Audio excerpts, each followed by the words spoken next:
It's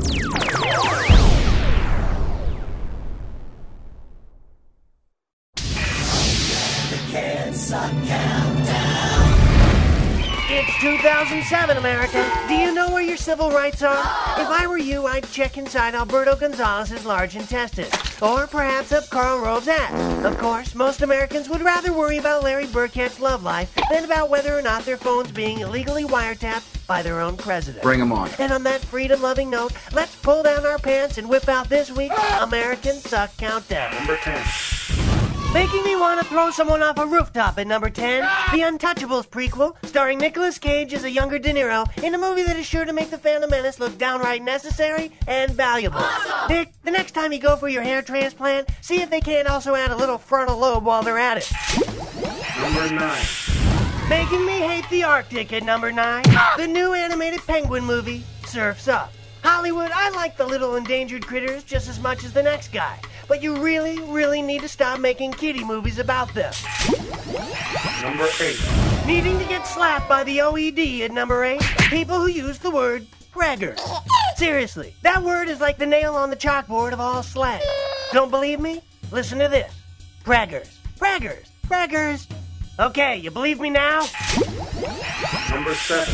Needing to move to the year 1950 at number 7, the people suing the school in Chicago because they showed a 12-year-old girl the movie Brokeback Mountain.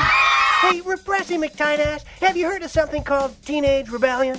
In other words, the bigger deal you make out of your kid watching a gay movie, the more likely she is to aspire to be Rosie O'Donnell's girlfriend. So settle the down, it's just a movie. Number 6. Propping up the KKK at number 6, Sunday News Talk Show. Which, like white people so much, they made sure that 82% of their guests were pale-faced. Hey, Chipmunk Cheeks Russert, I think that might be okay if you were in Sweden, but this is the US of A. So make some changes, or we're gonna send over Jackie Chan, J-Lo, and Samuel L. Jackson to seriously up your motherfucking shit. Number 5. Looking as bad as his comb-over at number 5, Rudy Giuliani's 9/11 legacy. Not only did the self-anointed genius put the anti-terror command center inside the building that the terrorists attacked in 1993, but he also took over the 9/11 cleanup and ignored federal regulations like, breathing respirators. Now, over 12,000 New Yorkers have serious, lifelong breathing problems, which means in the Hurting New Yorkers contest, Giuliani is way beating Osama. Number 4.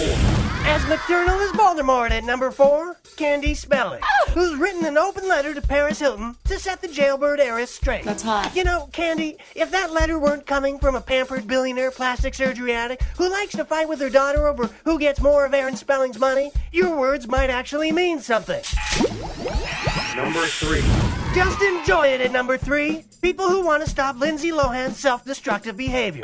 Guys, first of all, Lindsay is probably genetically incapable of doing anything other than being the reincarnation of the Emperor Caligula. But more importantly, if Lindsay didn't stop being the endless parade of train wreck behavior, a lot of rubbernecking fun would go out of my life. And that would be bad. Number 2. As dumb as styrofoam rocks at number 2, people who hate Michael Moore. Hey, don't be McIdiot. Let me let you in on a little secret. You know what Michael Moore calls all of your hate mail, your protesting, your slamming of him on national television? He calls it free publicity. If you want to see less of Moore, then shut your dumb mouth. Number 1. Clogging up the tubes at number 1, the Pentagon, who's denying overseas troops access to YouTube and MySpace. And that cuts off some of a soldier's ability to say things like, what am I doing here? I'm scared shitless, and this war sucks. As far as I know, they're still able to watch this show, so let me just send the troops a message. Your bosses are a bunch of spineless, sucking. Did that come through okay? Well, there you go, America. Your weekly reminder that you live in a free country where you're free to buy lots of crap made by Chinese child workers, and also free to think that your nation is actually going to matter by the time you retire at the age of 85 from your job making toys for the Chinese kids you used to enslave long distance. Enjoy your week. The Can't Suck Countdown.